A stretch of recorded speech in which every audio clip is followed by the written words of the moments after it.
It's 32 degrees in Coma, and animals everywhere are nervously eyeing their shadows as the desperation part of winter sets in. This is Coma News Daily.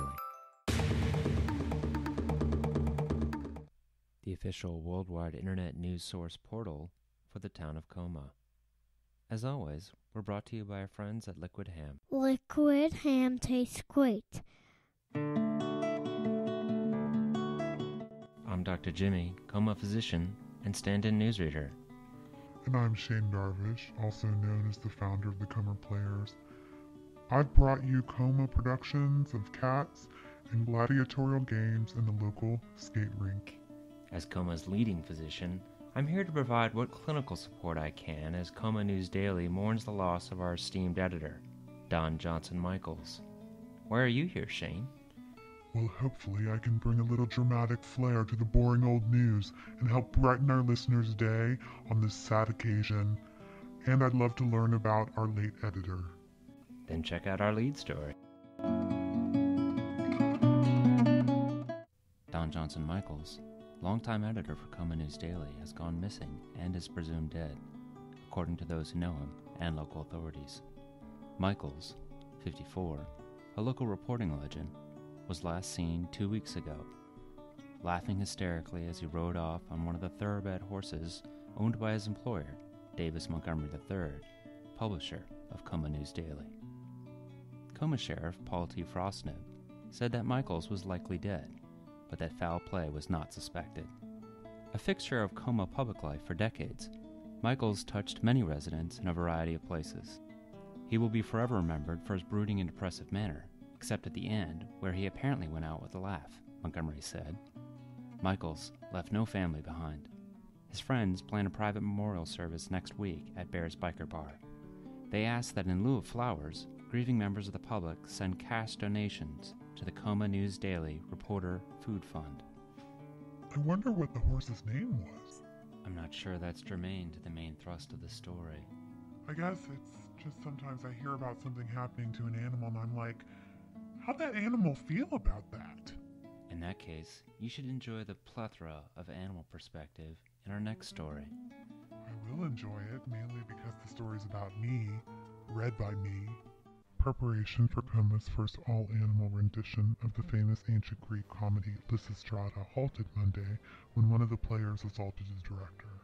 Shane Darvish, the former director of Cats, was recovering at home Monday night from a series of defensive wounds he received earlier in the day from one of his lead actors, Gary, a descendant of the Coma's famous fighting chickens of the Civil War. Gary is one of several chickens Darvish recruited for the play, which also includes cats and dogs. I'm really disappointed in the lack of professionalism that some of our actors displayed today, said Darvish. Apparently unleashing generations of aggressive breeding was more important than providing quality theater. Darvish recruited the animals after he was unable to convince any Coma women to perform in the play. Women are pretty important for this play, but certainly not indispensable, said Darvish, who planned to be the lead character in Lysistrata. However, dropping the chickens is going to be a big loss. Dee Collins, sometimes actor and screenplay author, said she turned down a role in the play, mainly because Lysistrata is kind of boring. Several other veterans of the Coma Players said daily activities like taking a nap were more important than any level of involvement in the play.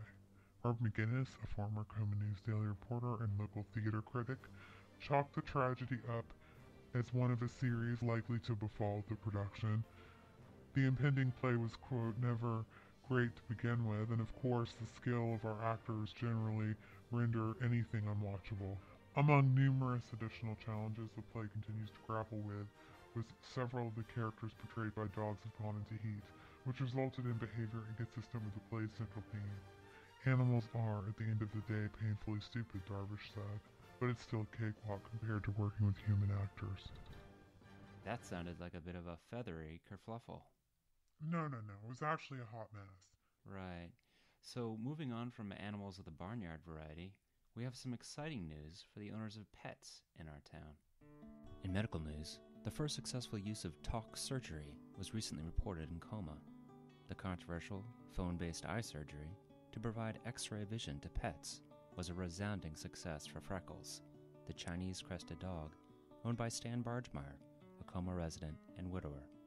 The procedure, which Bargemeier learned about through an unsolicited email from a Kenyan stranger, cost nearly $6,000, but it was money well spent. You can't put a price tag on something like X-ray vision, Bargemeier said. Dr. Leonard Lee, who performed the procedure, wrote in an email solicitation that Bargemeier found in his spam box that only pets could obtain X-ray vision from the surgery. The procedure entailed holding the phone to Freckles' ear and eye. It took less than 40 seconds and appeared not to harm him, Bargemeier said. The patient spent most of the procedure licking his crotch. There's no noticeable difference in his demeanor or behavior, but he seems happier, Bargemeier said. And how could he not be with X-ray vision? Efforts by Coma News Daily to reach Dr. Lee elicited only an aggressive viral spam attack. So, Jimmy, any chance you knew Dr. Lee from med school? I'm not certain he's a real doctor. Maybe you missed it, but there's a dog running around town with X-ray vision because of him. Oh, man. Amazing. Speaking of amazing, did you hear about the Super Bowl? It's this weekend. Yes, I don't live in a cave. So who are you betting on winning? The only quarterback I know for sure who's not going to win is Peyton Manning. And I believe our next story is actually about him. In news from the local art world, artist Dee Collins unveiled the centerpiece of her upcoming art show at the Coma Art Gallery and 1 Hour Photo Center. Titled Peyton Manning as a 16th century explorer in repose and wearing a hat on his head, Collins said the piece represents the culmination of her nearly 20 years of work in the local art scene. It also pays tribute to one of the greatest bipartisan athletes of the past 10 years. It's kind of like staring at a photograph from the 16th century, Collins said. You can't really tell it's not a photograph. Collins is a lifelong resident of Coma, and she's always been a fan of Manning, but only recently discovered he was an accomplished athlete. I knew him for his work with the Papa John's people and the Buick Murano, both of which I really admire, Collins said. I was watching a news show a few months ago, and I saw him wearing football clothing and one of those round hard hats, and I was a little shocked. Collins said the piece will go on sale as part of her February exhibit titled A Collection of Famous People Named Peyton. Collins is listing the Manning piece at $27,499. In addition to the popular NFL quarterback who famously flamed out in last year's Super Bowl, the collection will feature a TV actress Peyton Roy List, Emma Ross from the Disney Channel's Jessie, screenwriter Peyton Reed from the Honeymooners Anniversary Special, American actor Peyton Meyer, dog with a blog, and former Chief of Staff of the United States Army Peyton C. March, and American politician Peyton Short. The show is Collins' fourth exhibit at the gallery. Last spring, she offered a collection titled simply A Rooster Lays an Egg, which features a series of paintings of roosters laying eggs and challenged the viewer to consider what life would be like if roosters had the ability to lay eggs. A collection of famous people named Peyton opens on February 2nd at the Coma Gallery. And now let's listen to a message from our good friends at A Home for Those Guys, an assisted living facility for recently divorced men, and my home as well. Time was a man could be a man, set his own schedule, and seize his own destiny. Hey guys, if you're ready to be a man again without all the lame stuff, check out a place for those guys. Why should I live there? Because we offer affordable accommodations and wraparound services for all the recently divorced men. Services like house cleaning, we got you. Cooking, we got you. Alcohol, cigarette, and nitrous delivery, we got you. Therapeutic Swedish and Korean massage, we got you. Gray market stuff, look, guys, if you need it, we got it. We'll go out and get it. Bottom line, find the life you've always dreamed about before all the other stuff got in the way, right here in a place for those guys.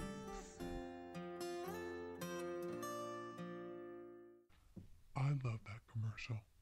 Now it's time for our regular commentary by my very own dear friend, Dr. Jimmy. I don't know you. It's the Medical Mosh with Dr. Jimmy. There's been a lot of rumors flying around the internet about how amazing conscious uncoupling is. But there is also a lot of potential danger in hitching and unhitching vehicle trailers. As someone who has unhitched a trailer, and you might say also unhitched for my wife, I can tell you that this is incredibly dangerous. So Coma residents should follow some basic rules to keep themselves safe during the conscious uncoupling process. Here are some keys to safety. Number 1, put it in park.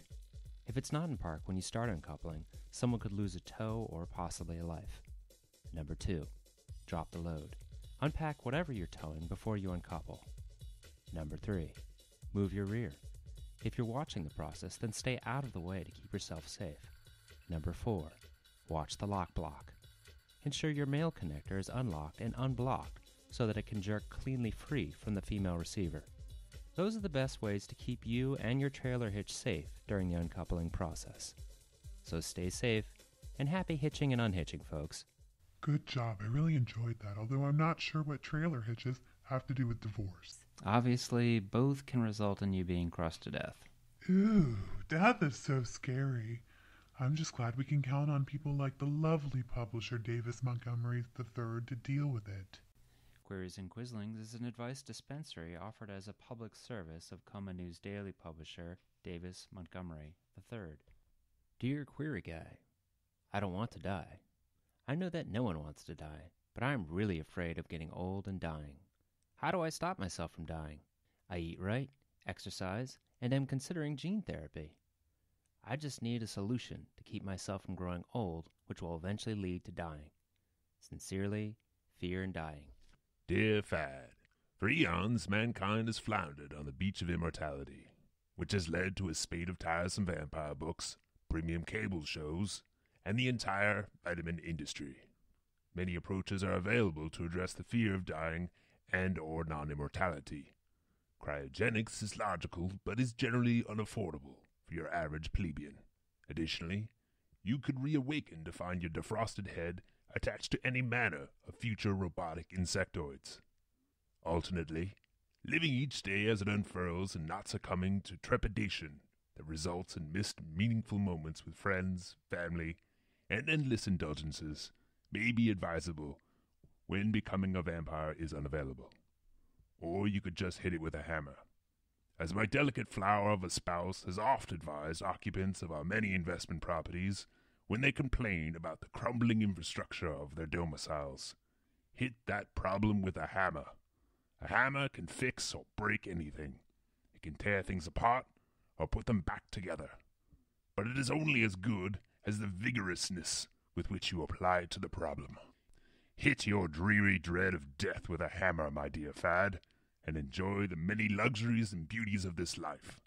Sincerely, QG. That Davis, he's a hoot, and that bucket of chicken he paid me for doing this was delicious. Paid? But not everyone has someone so kind and caring in their lives. That depends on how you define kind and caring.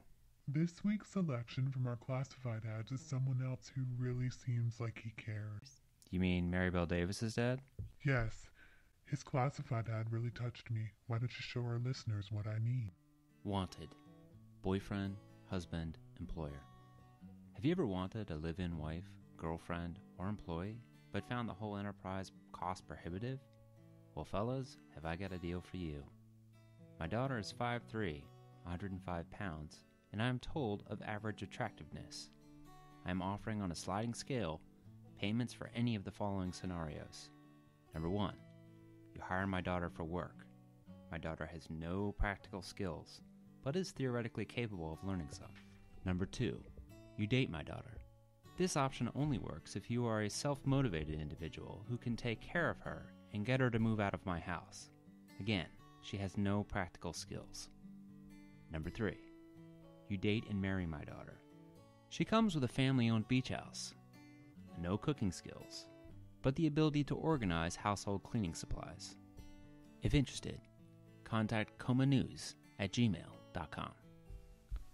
And speak of the devil, here's an excerpt from a new blog post by Maribel, who's asked that we also mention she's available for hire as a private detective. Mystery Solved by Maribel Davis, 25 years old, amazing life lived, awesome blogger of awesome things. Nothing depends on a red wheelbarrow. Daddy Warbucks, Maribel, Have you made any money yet? Me? No way, Daddy. But I solved another internet mystery, and this one is not about the ex-boyfriend. It's about poetry. Daddy Warbucks' college degree. $20,000, Maribel. Blah, blah, blah. So I went to this poetry reading. Most of it was boring. But then some of the poetry ended up being pretty short. And they had a lot of wine. Good. One guy I like a lot was William Carlos Williams, because his stuff is shorter than tweeting. Sort of history's first best tweeter. Sadie Cracker made me go to the poetry thing because she said I need to get out and meet real people and not just stalk people on the internet. Most of the poetry was horrible. Stan Bargemeyer read something about his knee socks, and then my ex-boyfriend Jax got up and said we should all stop reading poetry and go out to the forest, and everyone cheered when he left. Then Sadie got up and read about a red wheelbarrow, and she read it like she meant it, and it was shorter than something I tweeted about my eyeshadow earlier in the day. So much depends on a red wheelbarrow, she said. I started laughing so hard I spilled wine all over my white dress. No, it doesn't, I said, so loud. Everyone stared at me for a second and then started clapping for her. When I left, I told Sadie that red wheelbarrows aren't important anymore because we have cars and ride on lawnmowers and tractors. I don't think she got it. And now a word from our sponsor that's not a wheelbarrow, Jack's Organic Bikes. Do you like outdoor biking? Are you committed to reducing, reusing, and cycling? Hi, I'm here to talk about Jack's Organic Bikes. That's right, all the joy in a high-end bicycle without a guilt of a massive carbon footprint. Pre-owned, engineless vehicles, locally sourced from your friends and neighbors. They're guaranteed to burn fat like a steel blast furnace while giving you a thrill of a lifetime. So why don't you come all cowboys to Jack's? Jack's Used Cars is not responsible for the legal status of organic bicycles or future criminal charges related to the receipt of stolen property. Please use a helmet and bike responsibly. And now a reminder that those who cannot remember the past will be jailed. This is Today in Coma History.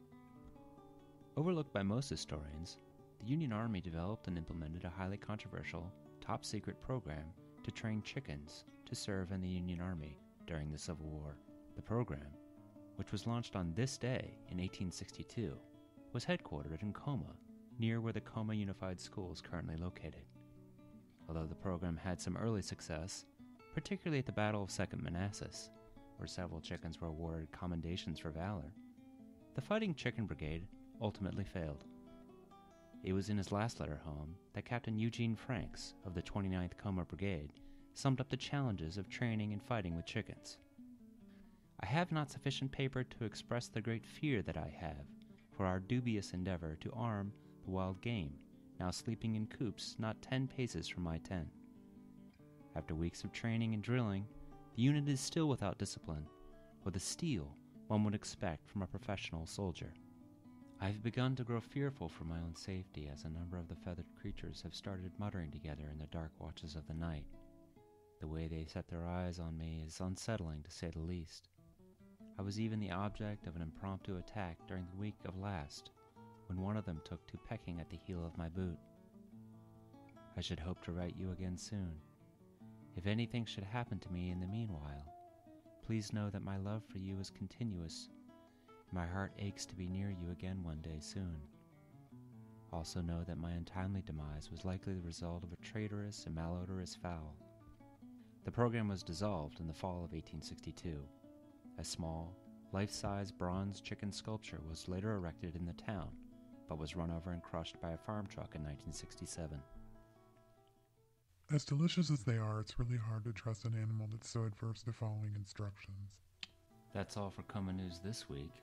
If you have any tips on the whereabouts of Don Johnson Michaels, or if you come across any remains of our dear friend, I didn't really know him.